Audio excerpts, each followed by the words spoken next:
Do you truly know your limits?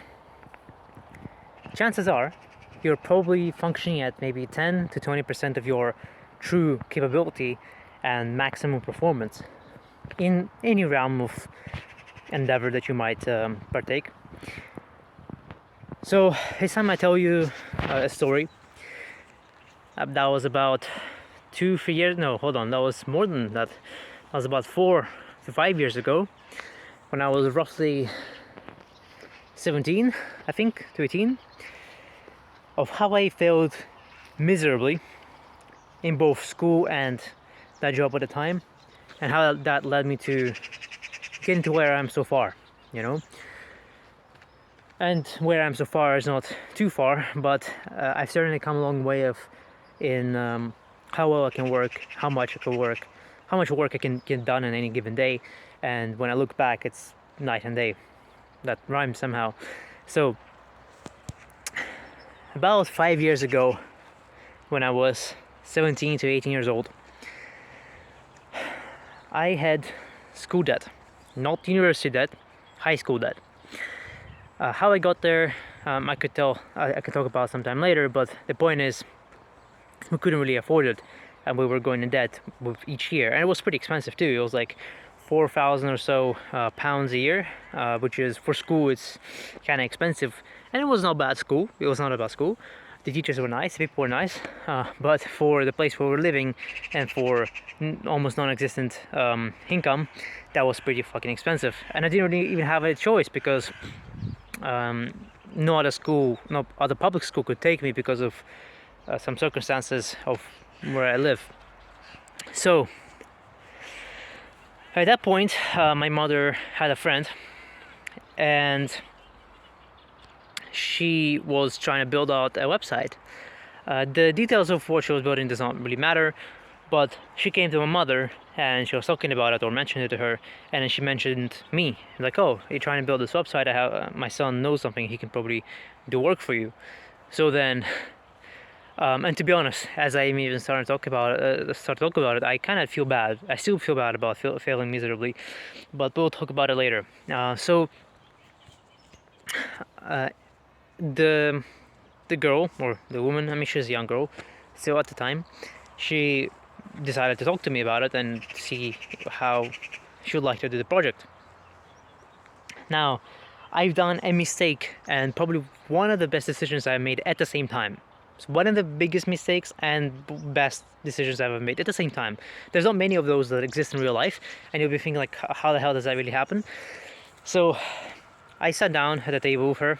We were talking about the project, and I was like so serious. I was paying attention, like, okay, so you want this and this and that, and asking her questions. And she probably felt very kind of confident in my ability. I was like 16, 17 years old at the time, maybe 18. I think I was 16 or so. I don't remember exactly now.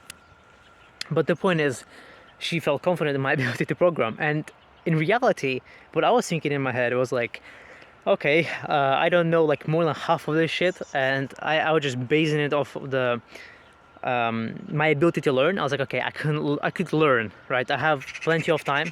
I would just have to learn this stuff, and then I can do it. In reality, I was making a huge mistake. I was overestimating how much I can learn. I was not overestimating the fact I can learn, but how fast I would learn, how much I would need to learn. Not to mention something a lot worse, which I did not realize, but it was a very important thing to learn. Now, she checks up on my progress every week or every few weeks or so, and like she met up, she came over, she was talking about what I did, like how the thing was doing, and every time I was bullshitting basically about the progress. The first week or two, it was actually pretty good. Everything was doing fine. I was preparing the website. I was working on WordPress, and I was planning to add some more coding to it, which I had no fucking idea how. Right? I had to learn that part, and I had 3 months. She gave me like 3 months basically to do this, and eventually things started going downhill. You see, I had school at the same time, naturally, and I thought, oh, okay, sure, I can just, It was oh my god, it was also a harder year of school than normal. It was not like if it's A levels. I was starting to get into advanced studies level, and up to that point, I did not need to study, but I did need to study at that point, which I did not. Needless to say, my school failed miserably. Right, my grades for that year were pretty bad, for which I had to make up the next year, which I thankfully managed to do. But at the same time, not only the school was suffering, but also her the project I was working on. See, for some reason, I thought that it's a good idea to do polyphasic sleep. So the idea was, I think maybe I tried to get some more energy or something like that. But the idea I had was I would wake up, I would go to school, I would come back home, sleep for 4 hours, work, and then sleep another 4 hours and go to school. I think as I was trying to save sleep or something like that, which was a terrible, terrible mistake, because when I was waking up after coming back home, it was pitch black and I needed to do work. And this is where the third worst misestimation happened, really, and the biggest mistake. I was procrastinating like hell. I could not get any work done, especially because when I was waking up, it was midnight, and not midnight, it was actually it was midnight, roughly midnight, because I'll wake up like late, it was not dark, and I'll try to work, but I did not work at all, basically. And needless to say, the project completely failed at some point, and I had to deliver her the bad news.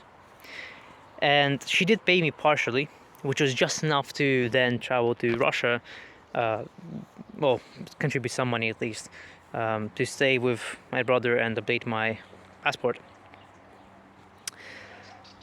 I still feel bad to this day about failing her like this, but at the same time, it was the best thing that happened to me because I fully realized my limits. This is when I pushed myself to the fucking edge. I did polyphasic sleep for some reason, so on lack of sleep, I was trying to do school and like a full-time job basically at the same time as a 16, 17-year-old. How many people do you know like that? Who did that? Who truly know their limit? So even though I did fail miserably, at the same time I realized I finally knew, okay, this is where my limit is, and next time I know that I should probably dial down the things that I can do so that they can actually get done.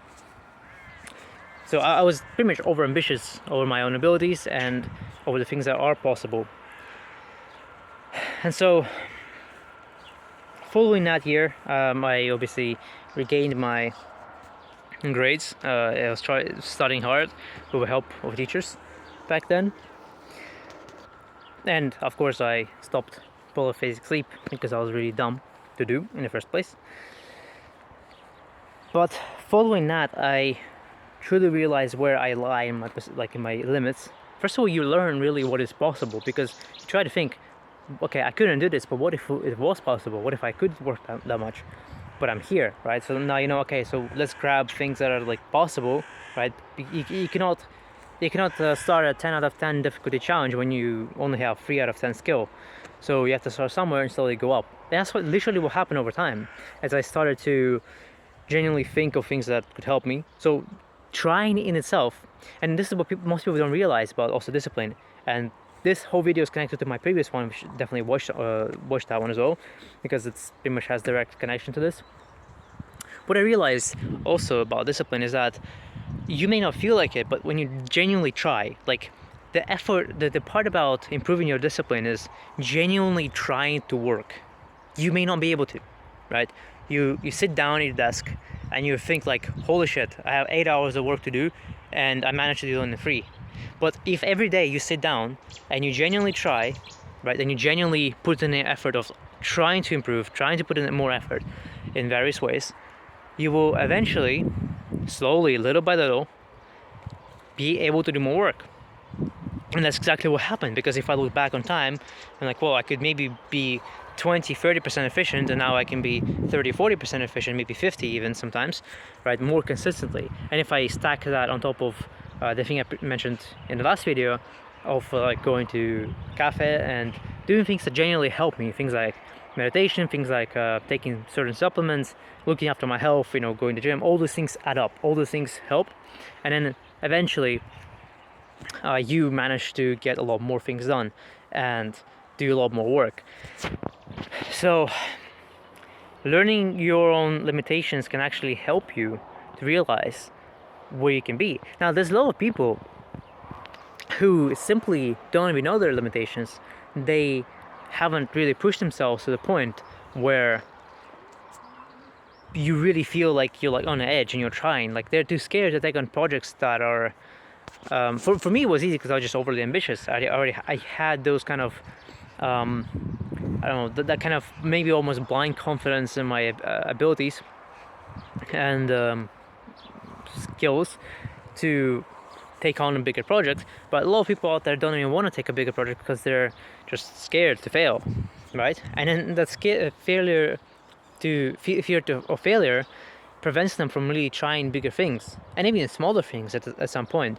And that's when, like, if you genuinely try to do something that is really impossible and fail and push yourself, then when you come back to the easier things, you realize, oh, it's actually kind of good that I'm here. It's fine, right?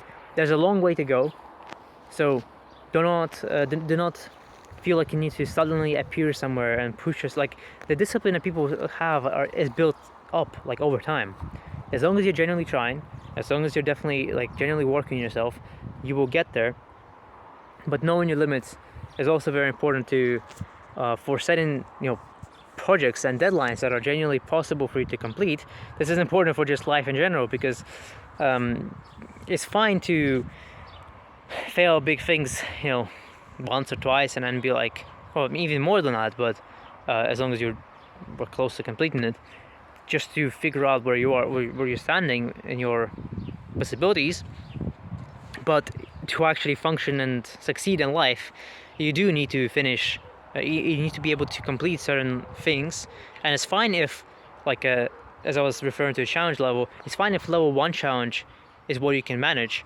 It's way better to actually complete it and get something out of it than try to do even 2 or 3 or higher level challenge and never finish it and never get the benefits from that, right? Because I was thinking, oh, like, let's write a book. Well, how are you going to write a book if you don't have the basic level of discipline and routines to just even, I don't know, make your bed or just do simple things, right? Whatever that is.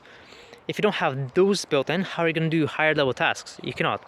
So, and if you try and do that and fail, well, you just kind of wasted time. Like, you did probably learn something from that, but it is not significant enough to justify the amount of time you probably wasted on a higher level task that you're not really supposed to take.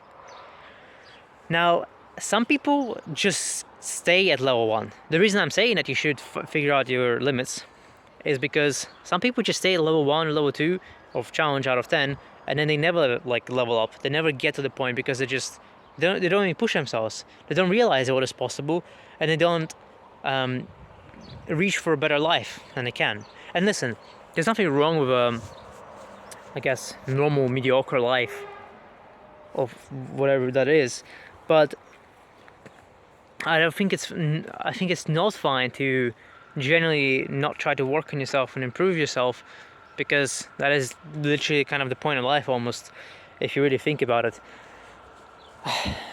So that is pretty much the end of my point. I could be talking a lot more. Now it's just going to be empty air. However, as always, I'm going to leave you with an actionable thing to do. But the best actionable thing would be to, take on a big project and fail. But that is way big of a task for one video that most people will never do. So what I'm going to say instead is, for a week or maybe even a few days, do try to push yourself in some way, in some capacity. That might be, for example, working out every day. That might be doing something you don't normally do every day. That genuinely makes you uncomfortable. It makes you feel like it's not possible to do so. But when you do it long enough, you'll feel that it is possible. For example, working out every day at the beginning is not easy, but it is possible because lots of people do that, right? Even I did it at some point, and now I'm not, and I know I can now because I've been there. Now I know I can, but before I got there, I didn't know that was possible. So, whether that is like working 16 hours a day, or working out every day, or maybe not eating, or whatever that is, push yourself for like 3 to 7 days and try to see and observe something like the future potential of yourself, something that you can actually strive for. See, like opening your mind to what you're truly capable of. Now, this is genuinely only level 1, you could say, or level 2 of seeing your true potential, because there's people who have gone levels beyond, way beyond that. Whatever you think, I promise you one thing: whatever thing you're going to do, if you think that's impossible, if you think that's hard, that is nowhere near that whatever you can do, and that includes me. That includes me as well. For example, working out every day, cool, that's great. David Goggins does 10 times more that. There are people who do that, and you will look at them and you'll think, holy shit, how is that even possible? The reason why I'm saying this, and what really opened my eyes, is seeing people like him and being like, holy shit, he can do this. That means I could too, right? He's not really any different from anybody else, right? So the limit that you think of is not even like the actual limit. So there's a lot more to go for every single one of you. So do try those things. Do try to push yourself. Try to observe it and get a reference for where you could be and what you can do, and that may just open your eyes. Now, one little thing is that ideally you would have some kind of thing that pushes you to do that, because if you do it yourself, there's a very good chance that you may just not have enough motivation to really try. In my case, it was kind of like life or death almost situation. In your case, it may not be. So try to have some kind of consequence. Maybe try to have a person who's keeps you accountable. That'll help. So hope that helps, and I do hope to see one of you guys maybe just 1% better next time.